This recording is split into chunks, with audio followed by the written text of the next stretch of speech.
everybody's doing well. We're going to do a quick video here today. I've got actually a few of them that I just need to get uploaded. So today I'm working with Mr. Cletus, and some of the things that I've had asked when it's come to, and he is just really busy with his explorings here, because we've got a brand new room here that I do a lot of the stuff from. Oh, thank you. He's over here mining my hand because it's his. So, and we're leaving lots of little pooplets. But one of the things that has gotten asked several times is about hooked spines or deviated spines, and it's really a condition where you've got too many. As a rabbit grows, maybe there's just not enough room for every vertebrae in that spine, and so there's just not enough room in there, and so what happens is it causes the spine to bend or lose its how straight it is and how smooth it is down through the back, from behind the head and down the back. So it just causes the distortion to occur, and it is a disqualifier for show rabbits. And so if you are showing, it is something that you want to check. It's going to be obviously more common in some breeds than others. Some breeds you're not going to have that kind of issue with, but with Netherland Dwarf we do see it from time to time. I haven't seen it a whole ton. I think there's only one here that has a hook spine, but it is genetic. But you know, they're not showable. I try to avoid using those animals. So this is Cletus. You've seen him in the videos before, and I've just got him out here for a little bit to play because everybody is out of practice, and I know that due to all the garbage going around in with the COVID-19 thing, I mean, all the shows are shut down, so all the rabbits are like, what is going on? You know, every week. So we're just gonna get him kind of relaxed here a bit, and he'll figure it out. So here's Cletus. We've got him. Oh, I know. He's being fussball today. He wants to go play, and that is part of the problem. So what I typically do and he's molting too. He's just about done with his molt. One of the things you can start with, and these Netherlands are so fun, is I usually just run my finger down the spine, down both sides of the spine, and what I'm looking for is anything that moves to the left or right unnaturally. And you can feel that when you do it. You can run your finger down that spine and you'll feel that deviation. It can get quite severe, in fact. And usually you're going to notice it when you do that. Now, as far as the hook spine, the best way I've found to do this is to pick up on those front feet. Oh, sorry, Cletus. I'm sorry. If I can get a hold of him here. And he is just not wanting to have any of this today. He's like, you're touching me. I'm supposed to be playing. I'm supposed to be playing. I know, but you get to play in a minute. The best way is to pick up on them under those front legs. Hold still. And just feel behind the neck. You can feel behind the neck and then just run your finger down the neck and back up that spine. If you feel like it comes down and it drops off, and then there's a little gap, and then it comes back up and continues on, that would be a condition known as hook spine, where that vertebrae has dropped out, or a couple of vertebrae have dropped down, and it's because we've tried to shorten the rabbit. And so, Cletus, hey, calm down. Yes, I know. You've done this 100 times. And he's just really wants to go play.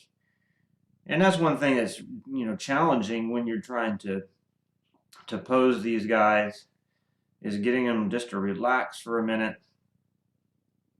and sit. And Mr. Cletus, he's a busy guy. He's kind of the king around here on the couch, and he knows he's the guy, you know. So, but he has his days where he'll pose perfectly, and days where, just like in people, some days they do, some days they don't.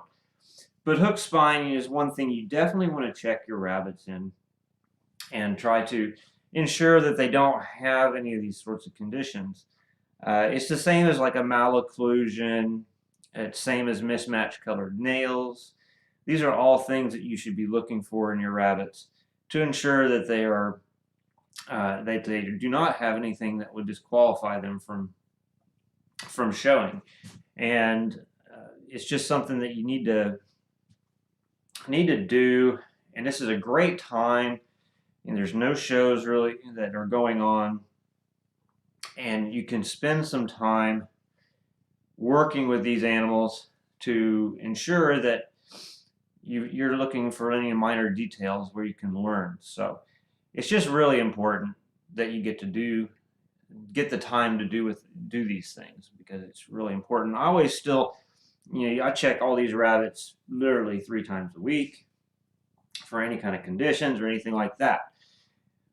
We've also, got things like the rabbit hemorrhagic disease that's kind of taken over in parts of the United States. There's been an outbreak in, I believe, New Mexico, Arizona, southern Colorado.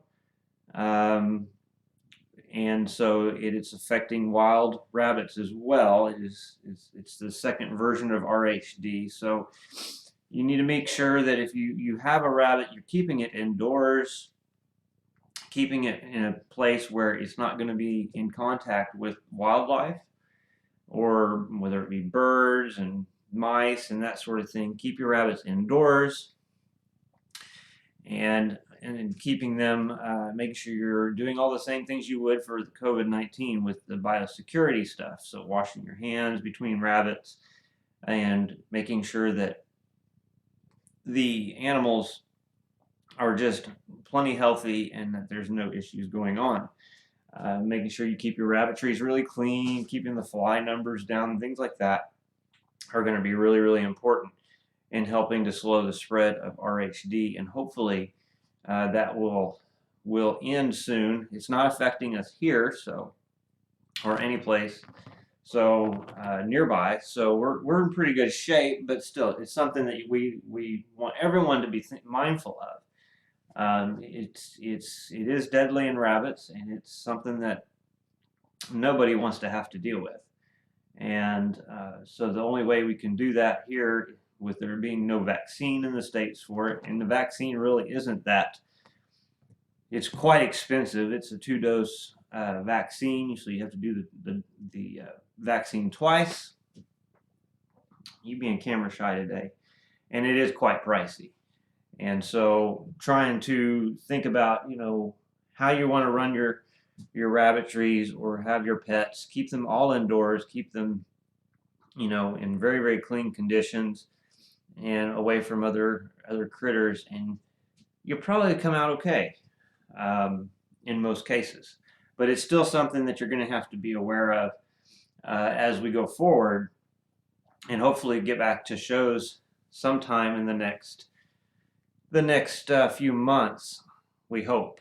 So, but again, Netherland Dwarf spine conditions, it's not going to be in every rabbit. It's going to be, here and there. If you've got a lot of rabbits with the condition, you're just opening yourself up to creating more of that. It's the same way with genetic conditions in other rabbits. It's just that they've got too many vertebrae for the length of the rabbit, and so it causes these distortions. And Mr. Cletus is a sweetheart, but he's grumpy because he hasn't come out to play today. So he's ready to go. He's ready to go. But he's one of my favorites. He's a beautiful boy. Sometimes he's just lazy. He's just lazy. Yes, he's just lazy. But he is my my favorite guy. One of the favorites. We've got some youngsters that are coming along fairly nicely, and you know, he's just my guy. He's been my guy for quite a while, so he's still got a lot of years in him though. He's still got a lot of years. So, in any case, hope you learned something from this video. You know, like I say, look for those hook spines.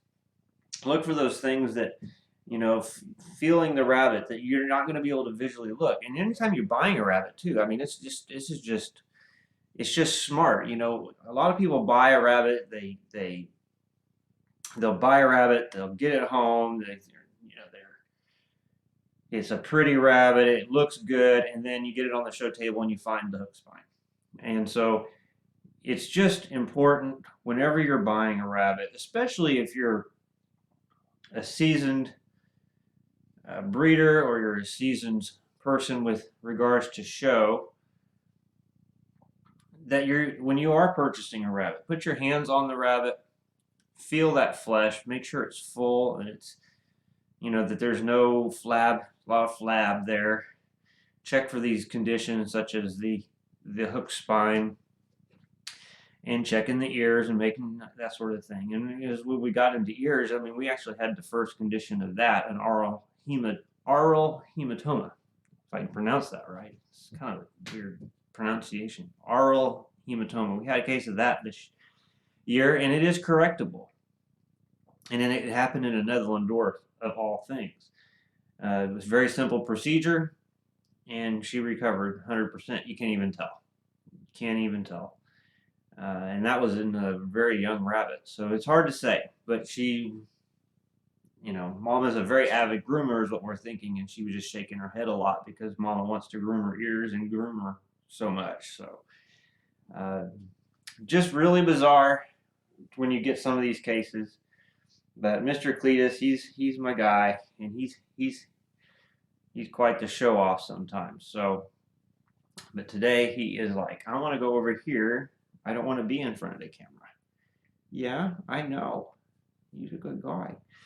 Hope you enjoy the video. Hope you learned something. And like I say, try to do some more videos here. I've got a next one that's going to be coming up. Will be on a request for how to explain Harlequin genetics in a little bit better detail and how it works. It's not really overly complicated, but it just seems complicated. And there's just certain things that have to go into that to make that work. So I'm going to throw up a video probably for the Harlequin genetics, specifically for Harlequin, and some of the different variations you can get with it. I might have enough rabbits for all of that, so we'll see. We'll see if I have enough variations here available to do that. So until next time, I hope everyone stays home, stays safe, is doing well, and your rabbits are doing well. And from Cletus and all of us here, you guys have a great weekend.